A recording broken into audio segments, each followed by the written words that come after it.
నేను అడుగుతా ఉన్నా, ఒక రాష్ట్ర ముఖ్యమంత్రి ఇంకా 5 సంవత్సరాలు బ్రహ్మోత్సవాలలో తిరుమల తిరుపతి దేవస్థానానికి వస్త్రాలు సమర్పించిన నేను, ఇన్నిసార్లు తిరుమల తిరుపతి దేవస్థానానికి వెళ్ళిన నేను, ఈరోజు తిరుమల తిరుపతి దేవస్థానానికి నేను రాకూడదట, పోకూడదట. కారణం ఏమిటంటే నా మతమట. నేను అడుగుతా ఉన్నా, నా మతం ఏమిటి, నా మతం ఏమిటి అని అడుగుతా ఉన్నారు. అడుగుతా ఉన్నా నా మతం ఏమిటని. అవును, 4 గోడల మధ్య నేను బైబిల్ చదువుతాను, తప్పేముంది? బయటికి పోతే హిందూ సాంప్రదాయాలను నేను అనుసరిస్తాను, గౌరవిస్తాను. బయటికి పోతే ఇస్లాంను అనుసరిస్తాను, గౌరవిస్తాను. బయటికి పోతే సిక్కిజంను అనుసరిస్తాను, సిక్కిజంను నేను గౌరవిస్తాను.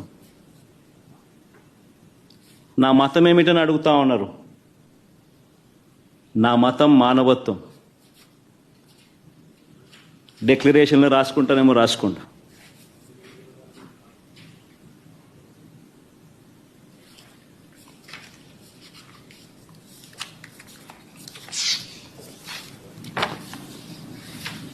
భారతదేశం కాన్స్టిట్యూషన్ నేను ఒకసారి చదువుతా. According to the preamble, India is a sovereign, socialist, secular, democratic republic. Secular అనే పదానికి అర్థం తెలుసని అడుగుతా ఉన్నా. గుడికి పోయే వ్యక్తిని నువ్వు ఏ మతము అని అడుగుతా ఉన్నావు.